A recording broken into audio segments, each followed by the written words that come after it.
What if the reason life feels exhausting isn't because you're doing too much, but because you've been trying to lead a life that was never yours to steer? Stay with us, because there's a guided meditation waiting for you that might be the first real rest you've had all week. Here's what we're actually going to look at together. 2 connected ideas. The first is that there's a kind of relief available to us when we stop white-knuckling every decision and let something steadier than our anxious thinking take the wheel. The second is that underneath all the roles we play and every mistake we're still quietly apologizing for, there's a part of us that has never actually been damaged. Put those together and you get one of the quietly radical proposals in psychology: you don't have to figure everything out, and you were never as broken as you thought. That's the whole video. Everything else is just us walking into it slowly enough to actually feel it. Let's start with a Tuesday. Not a bad Tuesday.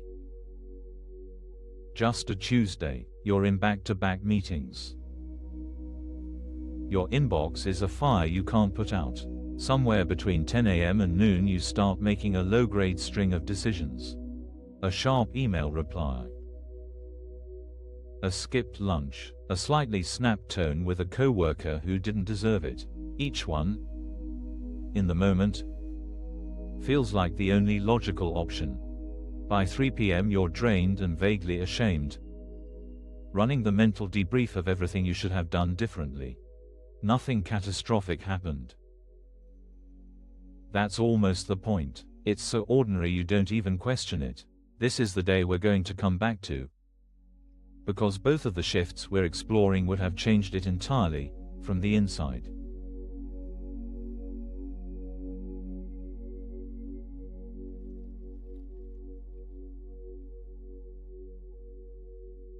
Here's the thing nobody quite names.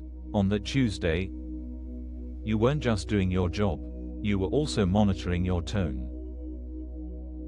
Managing everyone's perception of you, predicting 3 moves ahead in every conversation. Refereeing your own thoughts, running quality control on your face during the Zoom call. That's a lot of processes running in the background, and they cost something. Most of us have been running on willpower alone for so long we don't even recognize it as effort anymore. It just feels like being alive. But willpower is a small engine trying to power a very big machine, and eventually it starts making that grinding sound. You know the sound. It shows up as insomnia at 2 a.m., as a shorter fuse with the people you love most, as that feeling on Sunday night that isn't quite dread but isn't anything good either. Here's the metaphor I want you to hold. Imagine you've been driving in dense fog. Your face is pressed almost against the windshield.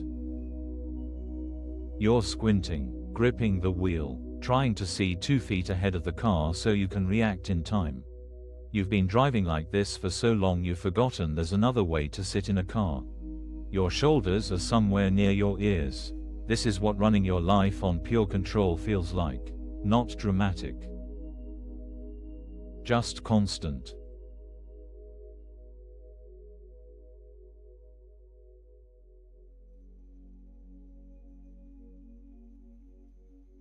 So what's the alternative? Because let's be honest, when someone says, let go, most of us hear, be irresponsible. Stop caring. Float through life on vibes. That's not what we're talking about. Stepping back means something more specific. It means loosening your grip on the idea that you're anxious, over-caffeinated. Forward-scanning thinking is the best pilot you have available. Because it isn't. That part of you is useful for taxis and merging onto highways.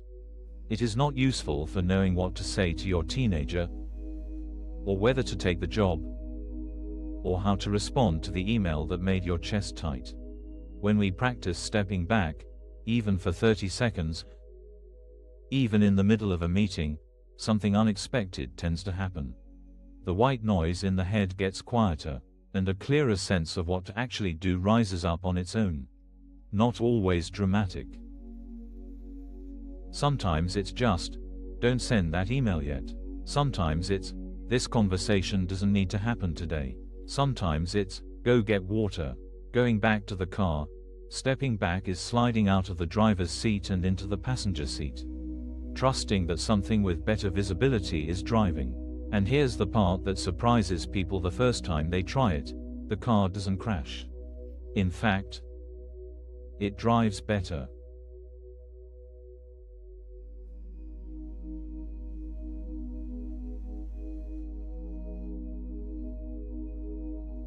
But there's a deeper layer to this metaphor. And this is where things start to shift. The fog was never on the road. The fog was on the glass. And the glass, that was your own thinking. Sit with that for a second.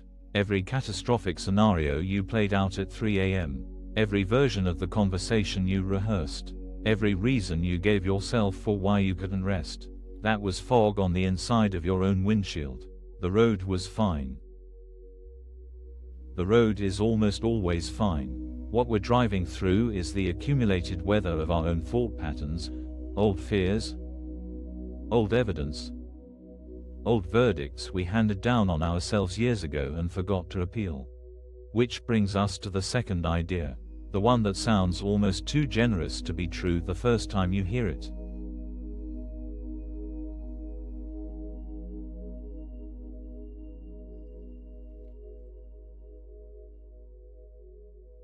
Underneath every bad decision, every cringe-worthy memory, every version of yourself you're still quietly apologizing for, every 3 p.m. debrief where you catalogued your failures, there is something in you that was never actually touched by any of it. Not a metaphor. Not a mood. An actual layer of you that predates every mistake and remains completely intact underneath them. Call it whatever word doesn't make you flinch. Your essential self, your original nature, the part that was already there when you were 4 years old.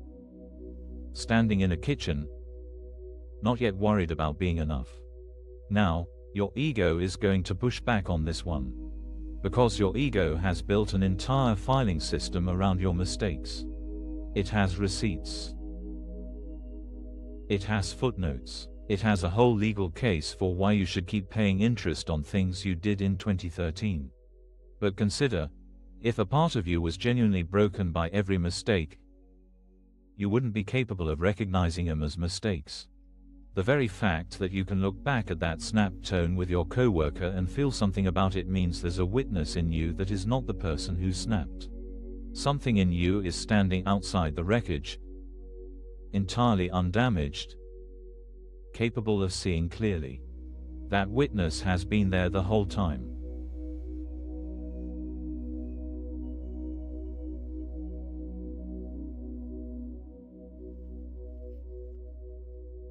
So let's go back to that Tuesday.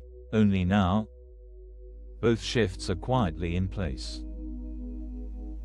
It's 10:30 am. The email arrives that would have triggered the sharp reply. You feel the tightening in your chest. But this time, you don't grip the wheel harder. You step back 30 seconds. And in that 30 seconds, something clearer surfaces. This doesn't need a response right now. You close the tab.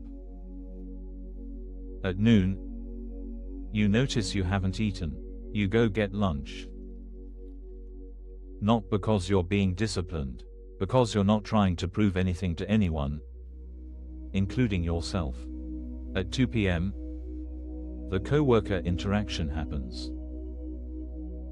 And when the old irritation rises, there's a quieter voice underneath it that says, this person is not the problem, and I don't have to make them one. At 3 p.m., here's the real difference, there is no debrief. Because the person who would have been running the debrief isn't running the show today. The part of you that was never damaged doesn't need to review your performance. It already knows who you are.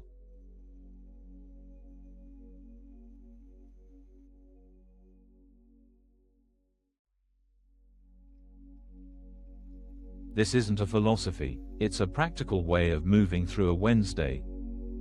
a difficult conversation, a moment you'd normally dread. You don't have to believe anything. You don't have to convert. You just have to be willing, occasionally, imperfectly, to loosen your grip and remember that under all the noise, something in you is completely fine. That's the whole practice. Loosen. Remember. Loosen. Remember, and slowly, the fog on the glass starts to clear, not because you wiped it off, because you stopped generating it. When you're ready, let's move into the meditation. This is where the ideas get to stop being ideas. If you'd like more teachings and guided practices like this, you can like the video and subscribe. And now, we'll move into a short guided meditation.